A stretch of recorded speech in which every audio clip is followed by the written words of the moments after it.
Okay, and we're also live, so we can start. Good morning, everyone, and thank you all for being here, both our amazing panelists and the attendees that are continuously joining in now.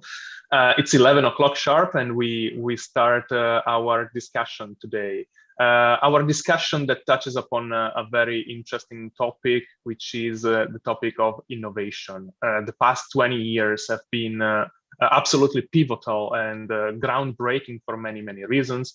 Research and innovation have created, a buzz, really. Have changed every aspect of our life. And in the past 20 years, we saw changes that really have a deep, deep impact on our lives, more than potentially even the 2000 years that preceded the last 20 years. And we touch upon innovation, linking it to another topic, which is pivotal and groundbreaking for human beings, which is food. Not only the basic source of sustain, but also a cultural aspect for Europeans. My name is Alessandro Darold. I'm the managing director of U40, and it is great for me to have here a great lineup of speakers. I will start by excusing Alexander Bernuber, member of the European Parliament, who's going to join us in a short bit. He just got a call from his minister in Austria, so obviously that is something that happens, but he's going to join us in 15 to 20 minutes from now, so we are going to wait for him. He's member of the European Parliament, under 30. He defines himself as the representative of the farmers in the European Parliament. So it's going to be a very interesting conversation. Then, of course, I have the pleasure to welcome Nathalie Suze, the Director of Quality Research, Innovation and Outreach at the DG Agri. Hi, Nathalie. Hi, good morning. Thank you very much for being with us. And then, of course, I would like to present Martin Buist. I'm sure I butchered your name. We were just discussing earlier, for an Italian, it's a very complicated name. He's the founder of FarmUp. Hi, Martin, thank you for being with us. Good morning, everybody.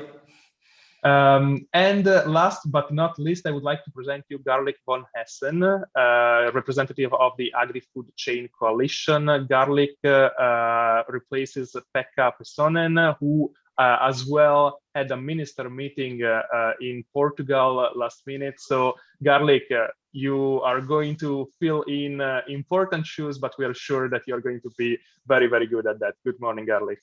Good morning. I'll do my best. Fantastic. Thank you very much, Garlic. So with this, we start our discussion. I see now we have reached also a good number of participants, so thank you all for being with us. Today, we are discussing about innovation in the food chain. And innovation, as we mentioned, is a very important word, and it brought us drastic changes. It betters our lives, but sometimes innovation is not necessarily super easy to deal with, especially when we talk also about food, and we are going to dive deep into that. So the real question that we will try to answer with all these, different aspects from the civil society to the policymakers to the European Commission, industry representatives, we are going to find out whether innovation nowadays is a buzzword when it comes to the food chain, or whether it is something that is inherently important for the development and the future of it. I would like to give the floor first to Nathalie. And Nathalie, the question for you is going to be twofold. First of all, if you can present yourself very briefly, and then I would like to ask you, in light of your role as Director for Research and Innovation in the European Commission, how important is R&I in agriculture, in the food system, and is innovation up to you a priority for the EU when it comes to a topic like this? Thank you, Nathalie. Thank you, Alessandro. Good morning to everybody, and thank you for inviting me for this event, because I think it's true that food system and the change for food system, it's a very important topic. So I am the director in DG Agri, responsible for research innovation, agriculture part of research innovation, but I am also responsible for example, for organic, and that could be also a part of the discussion. It's true that the current food system from farm to fork are facing multiple interrelated challenges linked to the whole dimension of sustainability, the economic, the environmental, but also the social one. And for instance, of course, we are talking a lot about climate change, the biodiversity decline, but also the high prevalence of diet-related disease and the decreasing viability of farms. So big challenge, business as usual is not an option. And it has to be seen from the different angle, from producer to consumers, and going in the middle with the distribution of also and the processing of food. So all actors are to be involved and to adapt their practices. And for that, research innovation, it's a key enabler to help them for this change.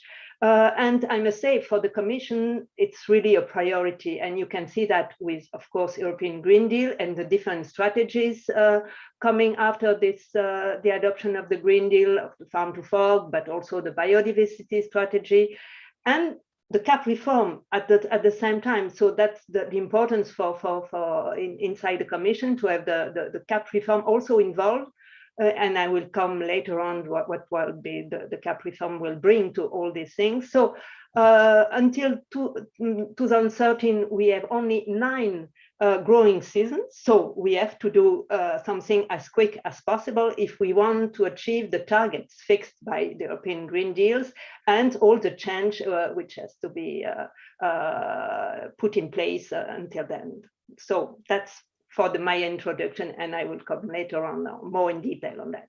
Thank you. Thank you very much, Natalie. I have already several questions to come back to, and we will do that in a bit. Thank you for your introduction. Garlic, I would pass the torch to you now, and I have a two-folded question. The first one is, what's the agri-food chain coalition? I read in the website that you are responding to 2 of the words that today will go around quite some, which is innovative policies, so innovation in that side, and the second part is sustainable. So the two-folded question is, what is the agri-food chain coalition? What is it, trying to advocate for? And on the second question is, how can innovation and sustainability link to each other? Of course, in 3 minutes it's going to be short, but we will also come back to that later as well. 3 minutes indeed short for representing 13 organizations, but I'll do my best. The Agri-Food Chain Coalition actually came together, meanwhile, 6-7 years ago, just before the last European Commission actually entered office. Because we felt that jointly from agricultural input industries up to the farmers, but also then moving forward in the further use of agricultural materials in the food chain, we had a lot of things in common. We are interdependent, obviously, and we all already at that time felt that indeed we had this joint interest in innovation, but also that joint interest to explain how these innovations actually contribute to a positive economic, but also environmental, social development in the European Union. Because one thing that we also, I think, jointly face is that despite the fact that we all depend on food, and you mentioned that, Alexander, in your introduction, the vast majority of Europeans obviously are relatively far away from directly being linked to food production. So there is very clearly a lack of knowledge, of understanding, but that is also partly our own fault in the agri-food chain, as we probably haven't sufficiently explained what we were doing, how we were doing it, and why we were doing it. And I think there we felt a common challenge. So that's actually how these different organizations all came together. to develop a common vision in how far innovation actually can and must drive the development of the entire chain. If we look a little bit more concretely at how do we now link to the current discussion around sustainable food systems, about the Green Deal, the farm to fork strategy, biodiversity strategy, and so forth. I think, again, our common denominator in the agri-food chain is that we see innovation as part of a solution, as part of the contribution that we have to improve things, rather than, and that has been the contrary narrative that we have seen developing over quite some time, to rather look backwards and to think about, can we not do with less inputs, but not only less inputs as regards quantities, but also maybe as regards quality. So I think our common denominator is that we see innovation, technological development, new methods, new ways of working as a positive driver towards more sustainability, towards more environmental, social, and economic sustainability. And that's maybe the last sentence. Indeed, the three need to go together. Environmental sustainability without economic sustainability will not have positive effects on the livelihoods of people in Europe. So we believe the three need to go together, and that's the common ground for our joint initiatives in the Agri-Food Chain Coalition. We need to go together. They need to go together. We need to go together. So I understand that collaboration is the key message in this sense. Thank you very much, Garlic. I see Natalie also has some remarks. But first, let me also welcome Martin to the conversation. Martin, for you, the question is very straightforward. You've been working, you were telling me this morning when we had a chat, for the past 15 years in this sector.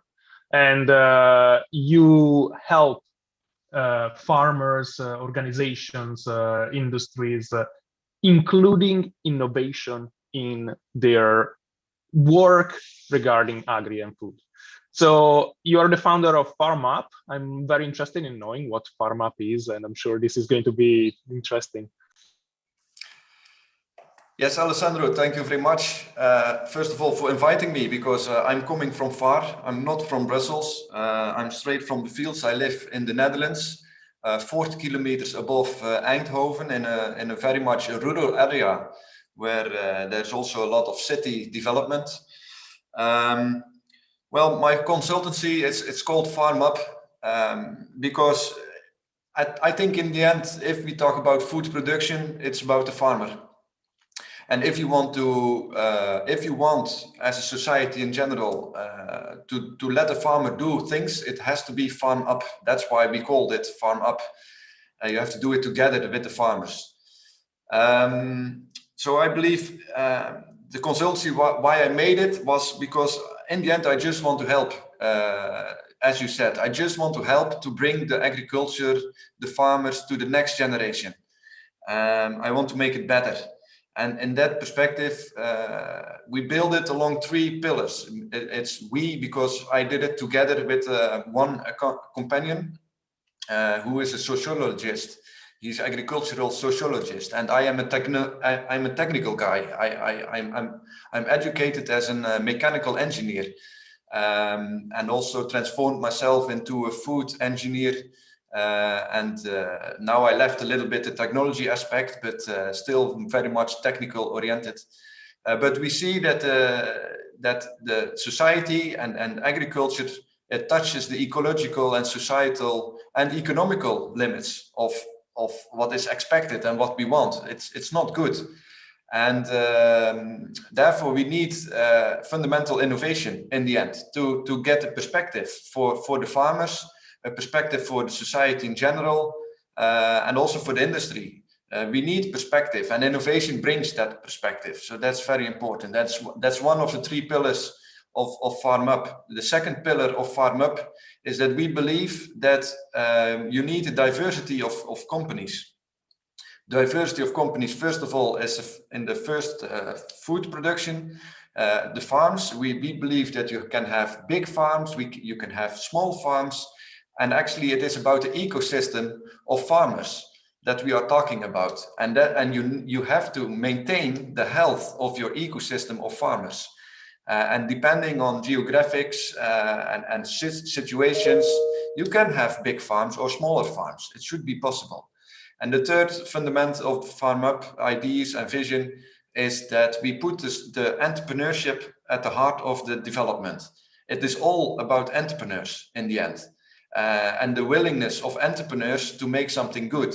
And my point, which I want to raise here as well, is that you have to keep the entrepreneurs motivated and not be too strict to the entrepreneurs to hammer the motivation out of them, because then you have nothing in the end. So I want to raise awareness about that too. These are the three fundamentals of FarmUp: fundamental innovation, diversity of companies, and entrepreneurship at the heart. All for the better agriculture in future. This is Thank you.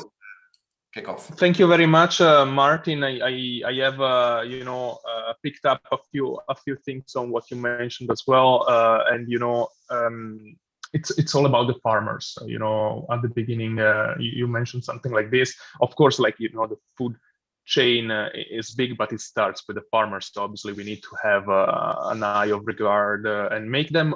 In the end, it's all about making everyone work at their best, and this is what we are discussing today. Natalie, so just to comment on this and to go dive a bit deeper into the conversation. The European Commission has the role of setting, the guideline that the member states then follow. And of course, as we mentioned with Garlic earlier, sustainability is the world of our future. We realize that we need to be sustainable in everything we do, passing also by food.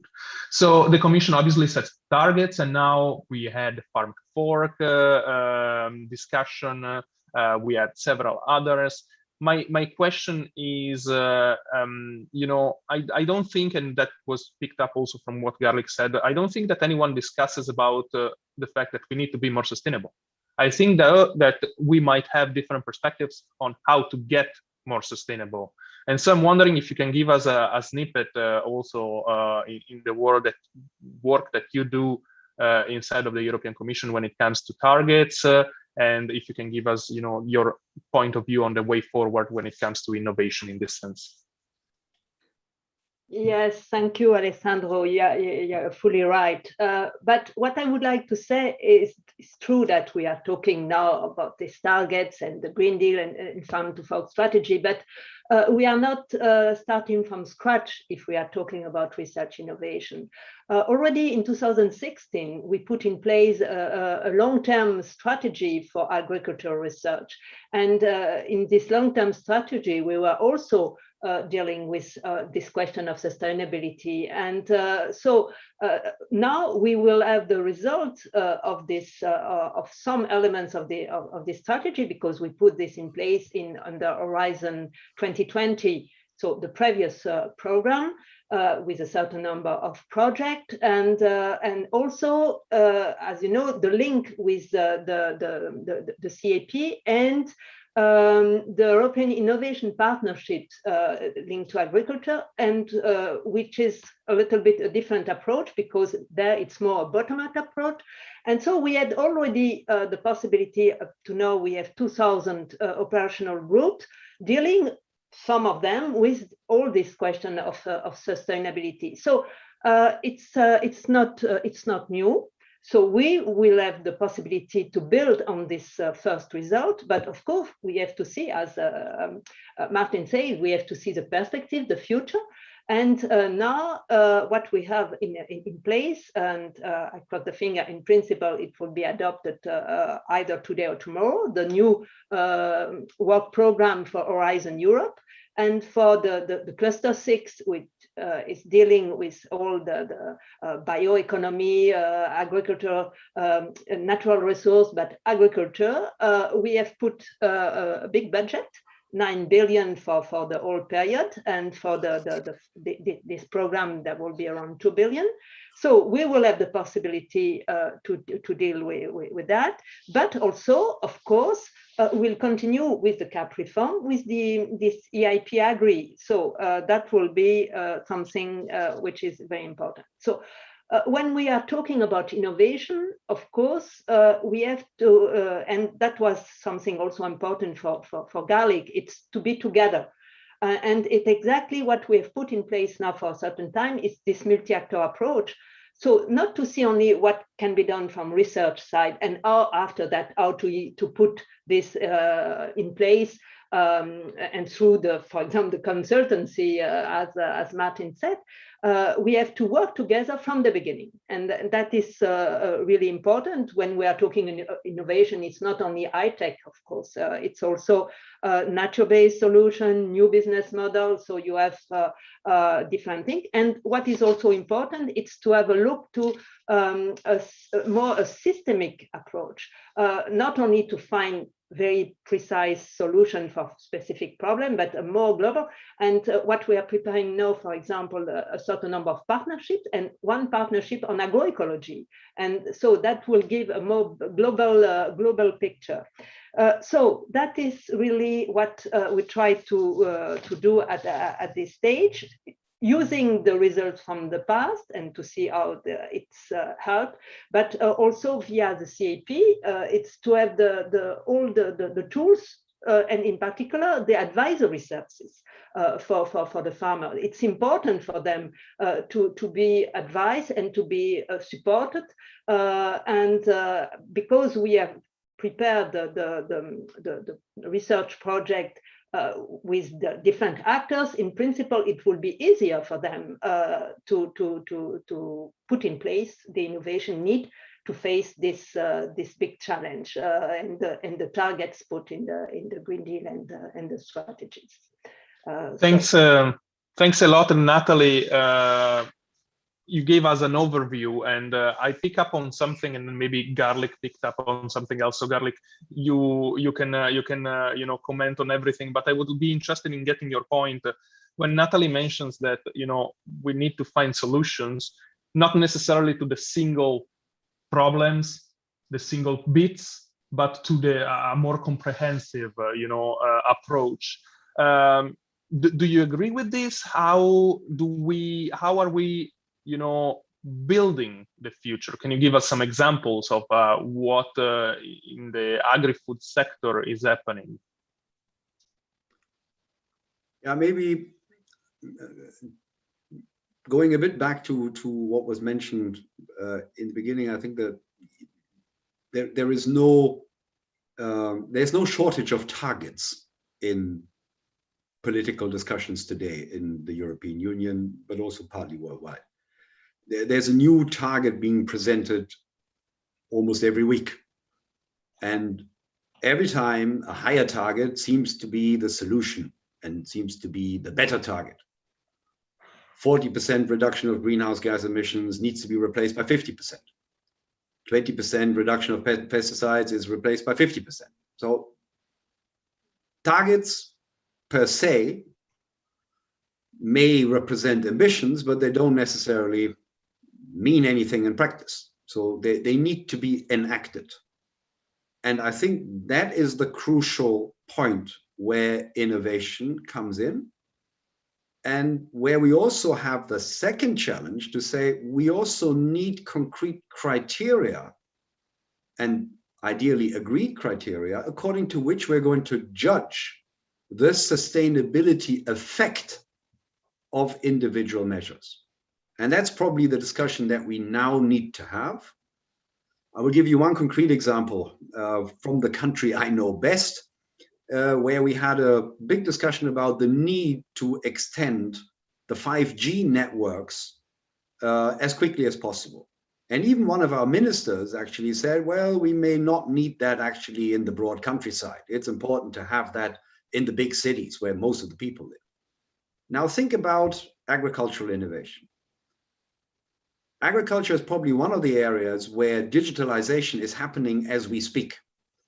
On every tractor, in every dairy production plant, it's everywhere. So do we need these kind of networks also in the countryside? Yes, we do.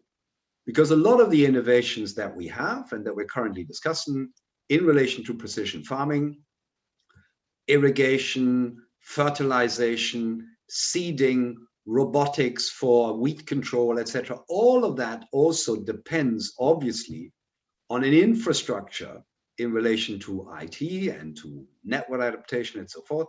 So indeed, looking at things just individually probably won't get us to the right answer.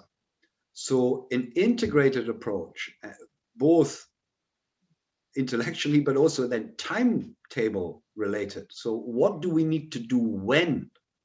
Otherwise, we have great networks, but we have nothing else. Or we have super robotics, but we lack the networks to actually use them in practice. So I think when it comes to these kind of practical discussions, I would be convinced that organizations such as FarmUp, but also, it was mentioned by Natalie, the different groups that have been set up in relation to the EIP and so forth, play a crucial role to bring all the different elements of innovation together.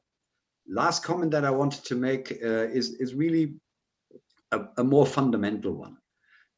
It seems also that we risk currently to have a discussion where reductions and extensification and less seem to dominate the agenda. But that is actually not innovation. Applying less fertilizers is not an innovative idea per se. In particular, if you look at the consequences of that. So you have less productivity, you have less output, somebody else is going to replace that output. Where will that replacement come from? Probably from other parts of the world. So is that a solution? Is that sustainability that we will drive in Europe? Worldwide? Also, that perspective needs to be taken into account. So I think we really need a more criteria-driven and then more integrated approach to the whole debate if we want to not only have great targets, but that we also see concretely how we achieve them and without doing unnecessary or maybe completely unintended damage to other policy objectives. Thank you very much, Garlic. I think it's an interesting, point of view, and you touched upon a series of things. So I will give later the floor to Natalie. Now, before going to Martin, just to pick up on something that you mentioned, you said that targets by themselves mean nothing, which is true, and the European Parliament has, discussed about targets in general, and then to specific targets in particular in the committees. It's true that targets mean nothing by themselves. However, there is, and as a member of the civil society myself, I can make the comment: if we do not put them, we risk not to have a driving force that will lead us there. So if we started this conversation, I agree with you. Targets are important because they're drivers, but they don't necessarily result in anything unless you have something to indeed make them work in the end. Fantastic. Thank you, Garlic. Natalie, before I go to Martin, do you have a snippet comment on this, on the targets itself? No, but I agree with Garlic that target itself, it's an ambition. We need to put ambition, and perhaps it's too ambitious. So we are the discussion on that. But if we are not ambitious enough, we will never succeed. And it's not an option. We have to move, and if we want to move. But I agree with him that to achieve these targets, we need to have new tools, new innovative practices. And this has to be seen together. The target is one thing, it's more for the discussion, but concretely, the stakeholders who have to change their practice, they need to be heard, and so they need to have new innovative practice that they can put in place. And so we were, I think, on the same line, but concerning the indicators, we try to put a certain number of indicators. For example, in the CAP, you have annexes with a lot of indicators. It's not always easy to agree on all these indicators, but that's also important to have it in place. But it's still I think, under discussion on that. Thank you, Natalie. Martin, two-folded question, and I see also questions are coming in. I would like to remind to all participants that you can input your questions in the Q&A box, and we will tackle some of them. Martin, two things. So first of all, Martin also brings up the point of view of the policymaker, as he's commissioner for rural development and economic development in his city, in his town, which you will pronounce. I will let you pronounce because it's a bit too complicated for me. So if you want to give us a point of view as a local policymaker, how are we capable of making sure that now that we understand that there is a problem and we need to tackle it, how we find the solution? And we have a question from Marion, who's asking how can we make innovation more accessible to farmers? Like it's great to have innovation, but having innovation without having people capable of actually implementing this for a variety of reasons. It can be cost, it can be price, it can be simply not knowing the know-how, the education skills to be able to implement it. And then of course the last part is we can have innovation, but if we do not have the policy framework that allows us to use that innovation, then it's like not having that innovation. So Martin, if you can give us that point of view. Yeah, I want to start with make a sort of statement. Ambition is not equal to legislation. And I think if we then talk about solutions, we have to understand that, in my view, in the preparation I made, we have three types of solutions. If we start with the point ambition is not equal to legislation, I think you have the most hard, toughest type of solution, and that's just banning. Let's just ban chemical crop production products. Let's just ban mineral fertilizers. Just ban it. That's the hardest way, with some kind of effect which you will not know on beforehand what it will be. So that's the risk that you take when you choose for this type of solution. That's always in the back of the car. You can always choose the ban, but we don't want a ban in principle. The second type of solution I think of is that you can also legislate within limits. So, for example, with 50 milligrams of nitrate per liter groundwater, it's also some kind of legislation within limits, because as European Union, you say, well, we give you time, but you have to go to 50 milligrams. And if you don't reach this limit, you get some problem, and you need to do some measures. Also, this 55% or 40% CO2 emissions is within limits, because it's within a limit of time. Still, with this type of solution, it can be very strict. What I think is important with this type of solution is that you need substantiated innovations ambition. So an innovation needs to be substantiated. To what extent it can contribute to a certain ambition. And if you have the substantiation in figures, then you can actually use this innovation in your legislation. If there is no substantiation of the contribution of an innovation to your goal, to your target, you can also choose the legislation by stimulating research. That you make research and innovation, the innovation platform EIP, all kinds of innovation networks in the countries, and then you can also do that. It's less risky for the companies, more stimulating, but as a society, you don't have the strict target as in your hands, so to say. So that's what I look a little bit to this issue. Ambition is not equal to legislation. You have three types. It's the hard stop legislation, you have the legislation within limits, and you have the legislation with stimulating research. That's the three types of solution I identify. Thank you, Martin. A follow-up question straight away. So ambition is not necessarily legislation that is crystal clear. It's nice when we are ambitious and we manage to have legislation that makes sense, but then of course legislation is a too court, it takes everything. So now to dive into the concrete part, which I think would be grounding us, and this is also following a question that we have online. Concretely, once we figure out that we have a way forward, what are the challenges, but also the success stories that you see in helping farmers or helping companies actually being able to adapt to this changing world? How easy it is in a rural community like you are to implement these kind of things? Is it possible? Is it something that you believe will happen in the next 5-10 years, or is it something that will take longer? If I may, I think a lot of things is possible, but not everything is possible. And what I want to add is that I want to give an example.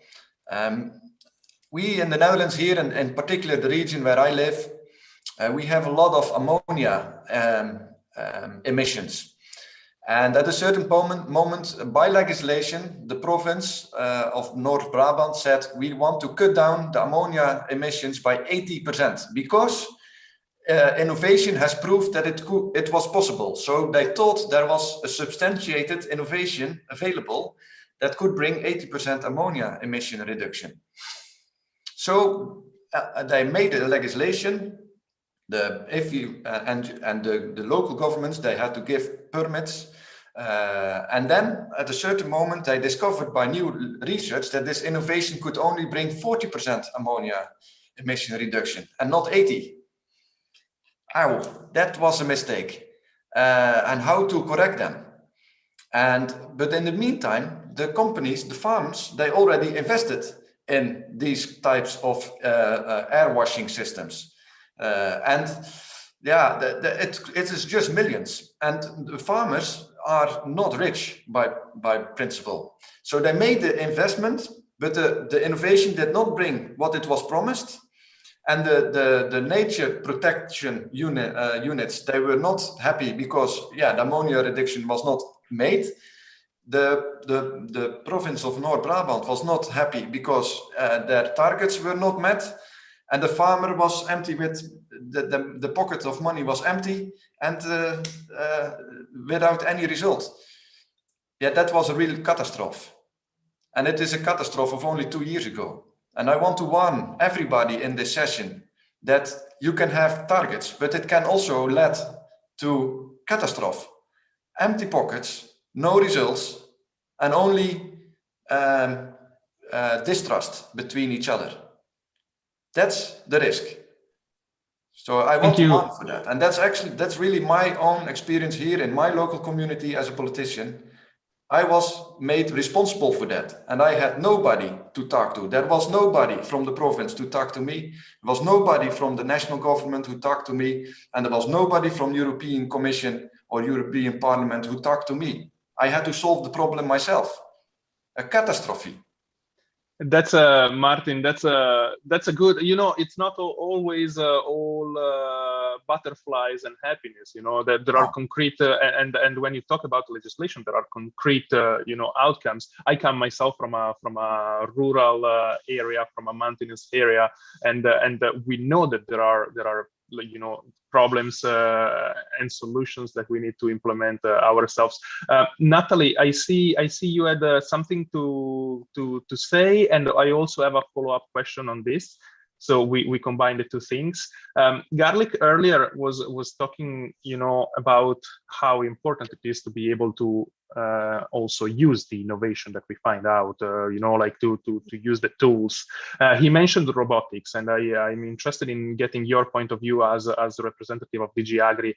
For example, when you talk about robotics, when you talk about drones, etc., which are things that have been shown to be able to help farmers to conduct their work.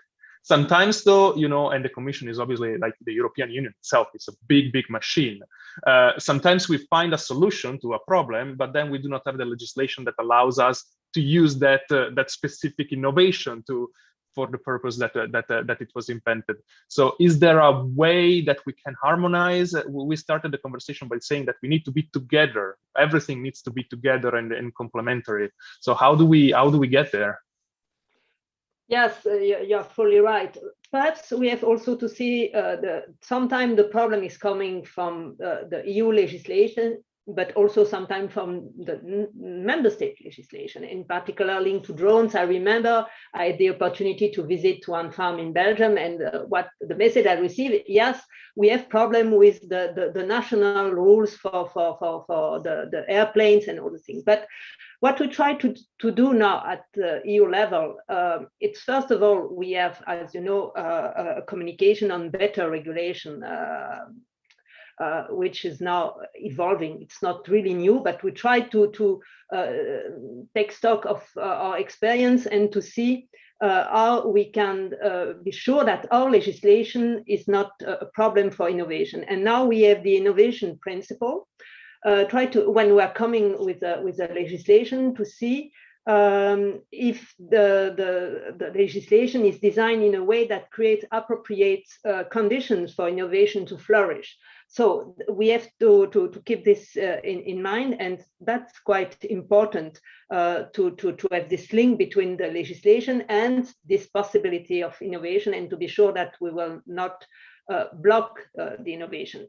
Of course, at the moment we are proposing the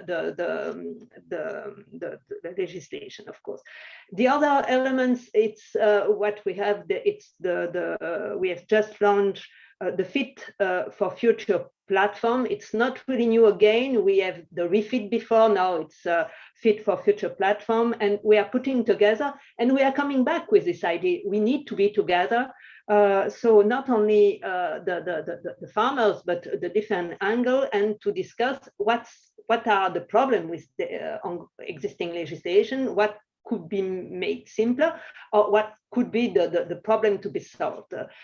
So that's really important from our side to look to that. Not only because, of course, we have these targets, we have this, and Martin say yes, we have to avoid the ban, we have to avoid. But at one moment, it's true also that for the member states, it's not easy if the framework is not so clear, because at the end you will have different evolution. And that is perhaps not also suitable if we want to achieve the target. So that is a little bit, and we have not to forget, of course, the precautionary principle, but that's perhaps another debate. Thank you, thank you, Natalie. That is a debate that comes up often. Garlic, I would like to ask you a question.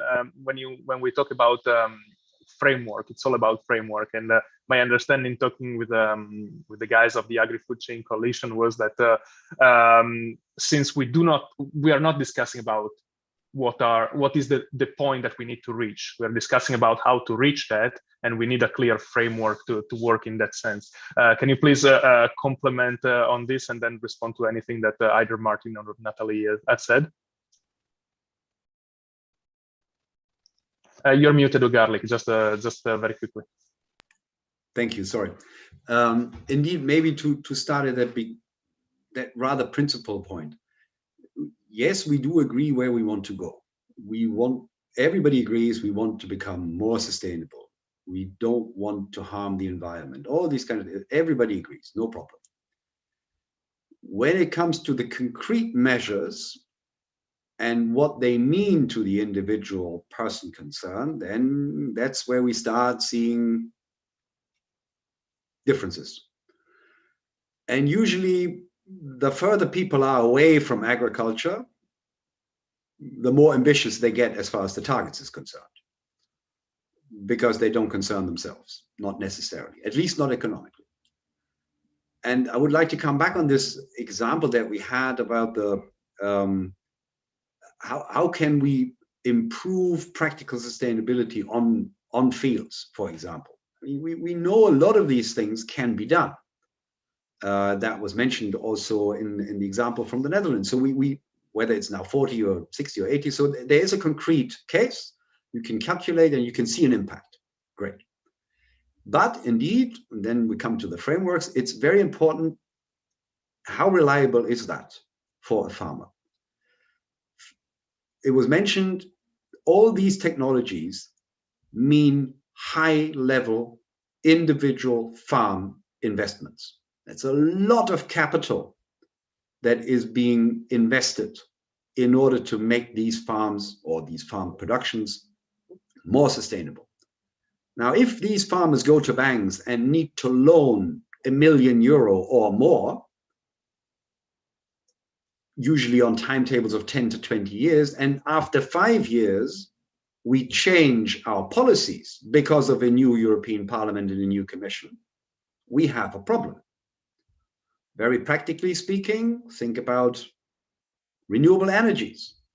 These were big targets not many years ago, where things like biofuel production, biomass, biogas, all of that was hailed, in particularly also by environmental politicians, saying, this is the future. European farmers need to become energy farmers.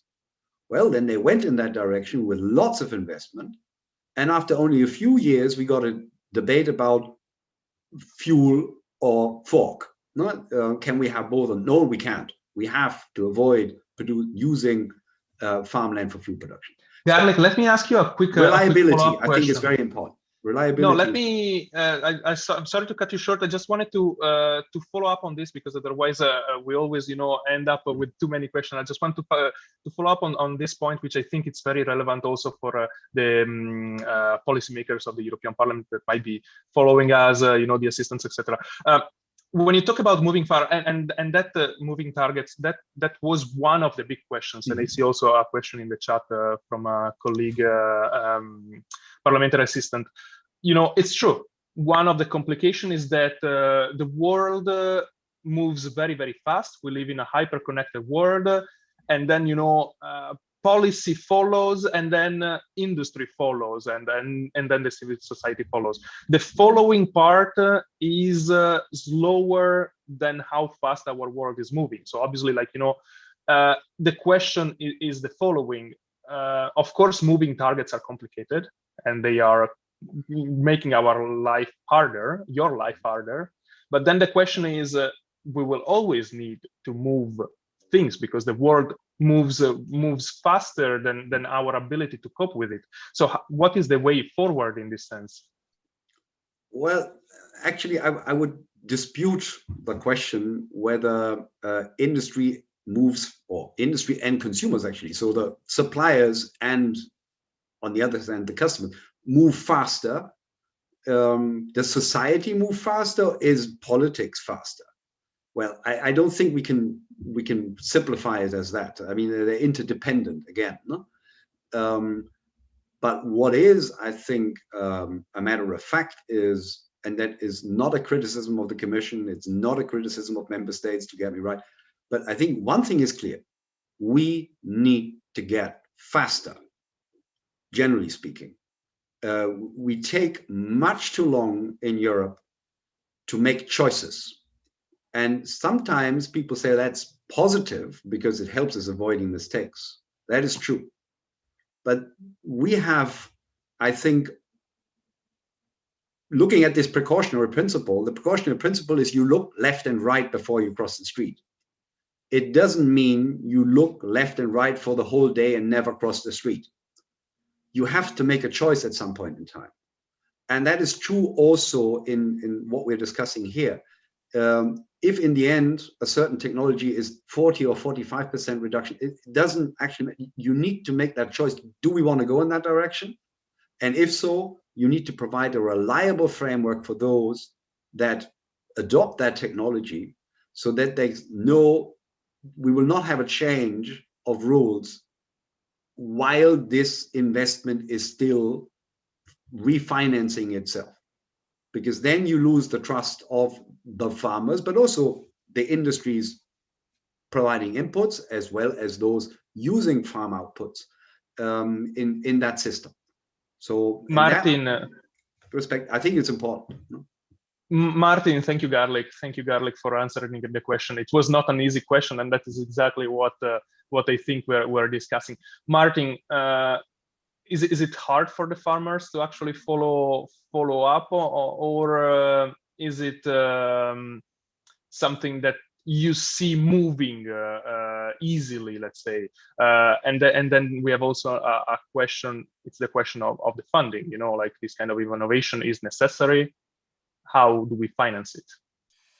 And I don't know, maybe I repeat a sentence that is already known in Brussels as well, but here locally we have an expression. It says, you cannot farm green if your wallet is red. I don't know if it is common in Brussels, but maybe this can become common in Brussels. You cannot farm green when your wallet is red.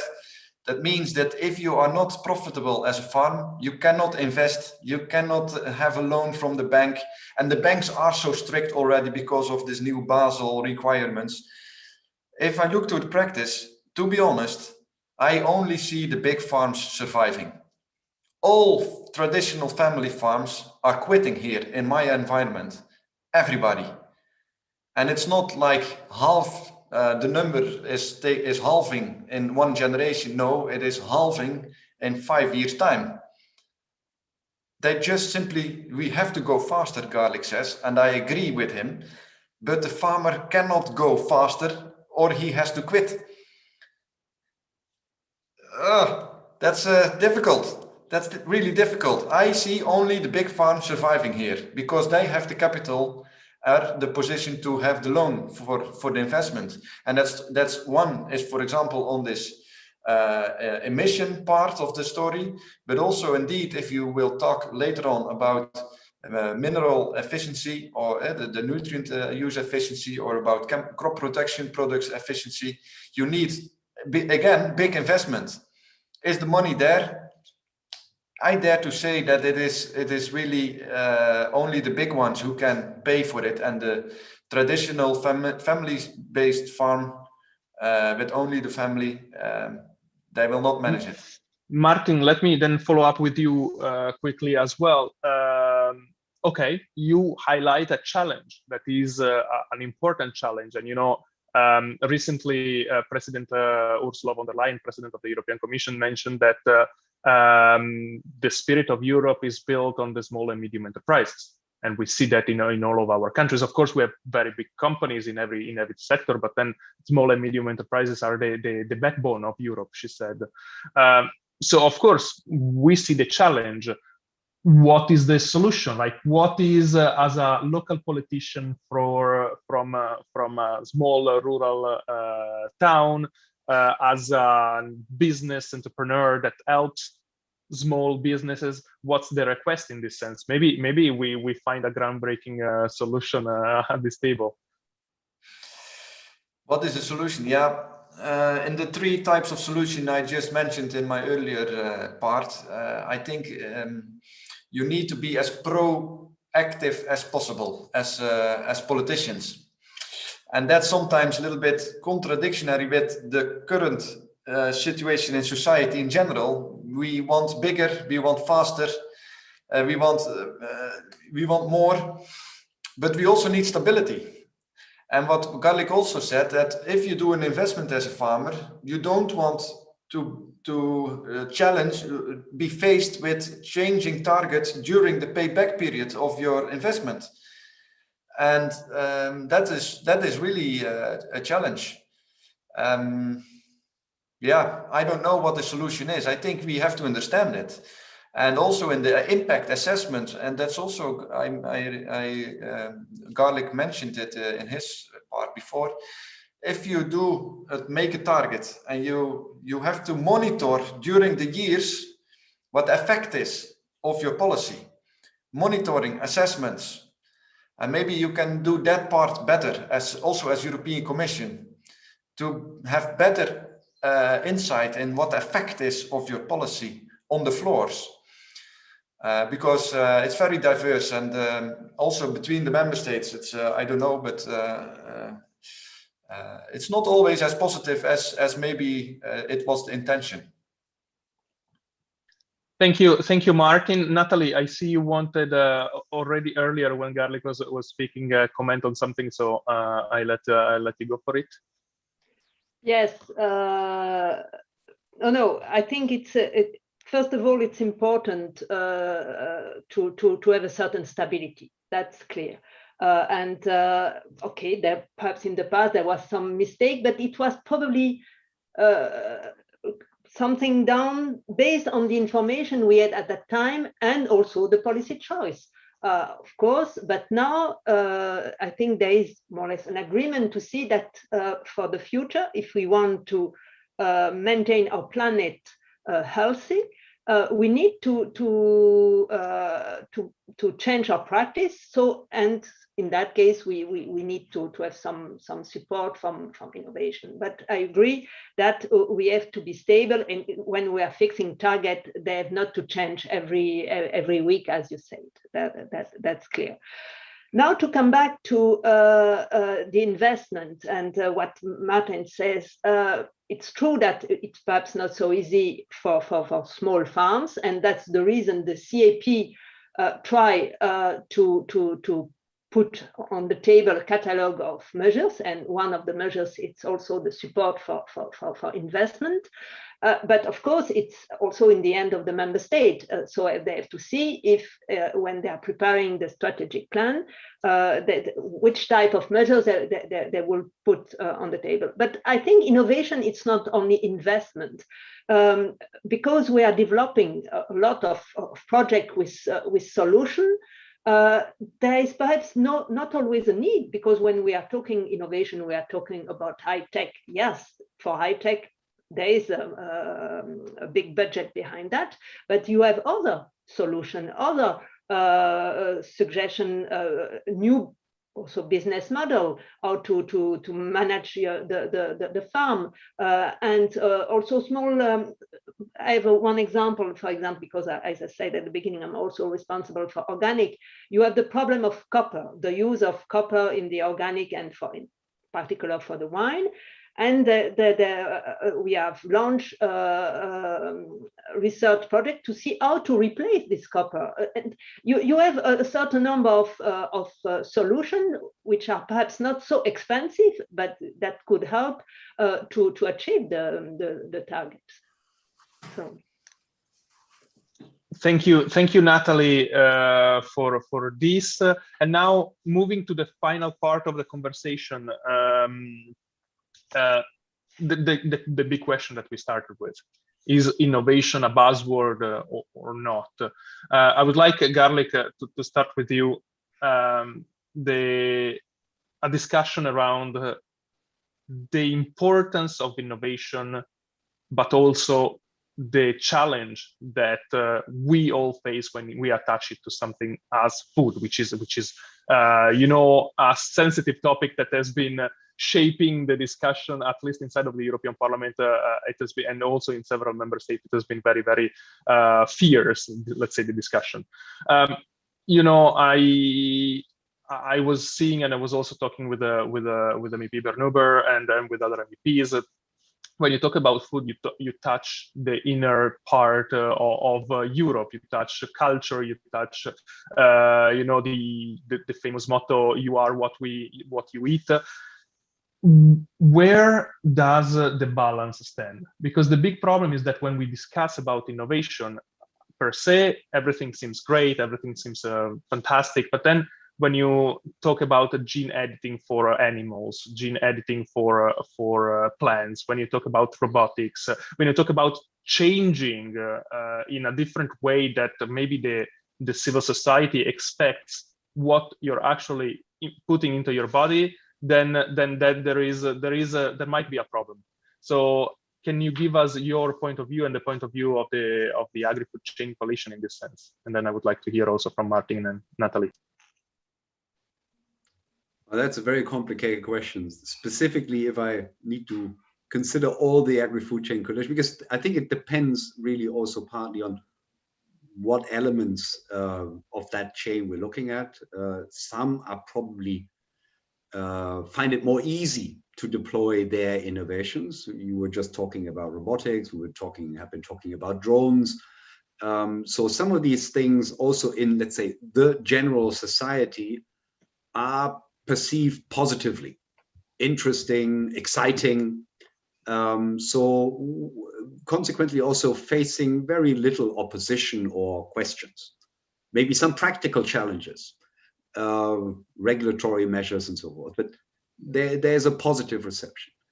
Others, you mentioned gene editing, the same could be true for new forms of pesticides and other things, meet a lot more reservation, because there, I think we have, generally speaking, we're no longer seeing them as therapeutics, like medical products that you apply in case you are sick, but we see them as something unnatural that potentially could be harmful for us, even though we don't know that. So I think it depends which element of the chain you're looking at. Some probably find it more challenging than others.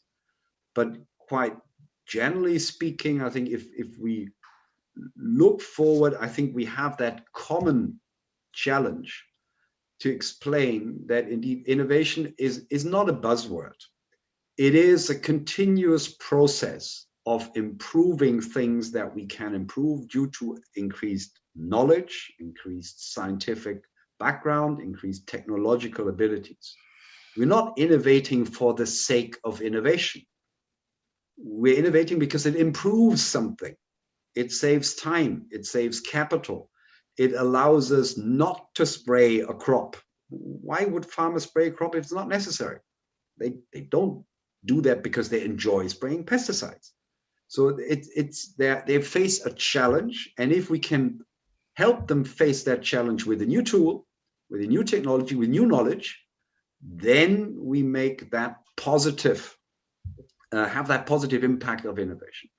So I think our common challenge is to make people understand that innovation is an inherent process of our lives, and that we indeed deploy for the benefit, actually, of a sustainable agri-food chain, not because it saves the one or the other euro only, or maybe only for the one or the other supplier. No, this is what drives our economies in general, and it also drives the agri-food chain economy. So it's not something new, something unnatural, but it's what we have always been doing, improving the agri-food chain and all our agricultural production with the help of knowledge and technology. So we need to give it a positive spin. I think that is our common challenge. Make it a positive spin, not because we want to spin doctor something, but because it is positive. That will be my plea for all of us together. Thank you very much, Garlic. Martin, how to link mainly the farmers to the consumers, the production to the actual consumption? Yeah, Alessandro, during this conversation, and I was just a little bit writing and concluding for myself, but I was thinking of Commissioner Mansholt in the past. Because Mansholt also had an idea about food production in Europe. And Mansholt said, well, we don't want to be hungry anymore. But he did not count on innovation. He only counted that, okay, he said, well, let's make a policy, a European central policy to enable farmers to produce better and safe and more food. But what he did not count it on was that actually he started an incentive for a lot of entrepreneurs to produce more food because you receive more money. There were a lot of support measures, and so farmers, they start producing more wheat, more cows, more milk. We got lots of milk and butter mountains and cheese mountains, and we know that. And actually, it was not pre-calculated by Mansholt. Mansholt didn't know that. And then when he died, he said, well, I make a miscalculation because it was not good for the environment, and actually did the farmer in the end benefit of that, from that decision that we made in the Common Agriculture Policy in the beginning. And then I think we are now on a third tipping point as well. And the changes, that is what I realized in this conversation, is that we now will count on innovation. That's strange for me, because innovation is something that you get extra, but it's not without risk. That's my point. It is not without risk if you will count on innovation to reach your target. I'm not always comfortable in this conversation, because I know that targets can also lead to disappointments. And but you have to create a kind of comfort with entrepreneurs. As policymakers, as politicians, you have to create comfort with each other, that what you stimulate and what you want to reach, that you actually reach it with the targets and the ideas that you had when you designed all those targets in your framework. So that's why I learned from this conversation that the monitoring assessment during the years, a very strict monitoring assessment, is I think a very is elementary for when you choose for innovation and strict targets. You have to increase your ambition also on the monitoring side. That's Thank you. Thank you very much, Martin. You bring, the two-folded perspective on this. Natalie. Yes, perhaps to come back to what Garlic says, I think it's a question also a lot of communication.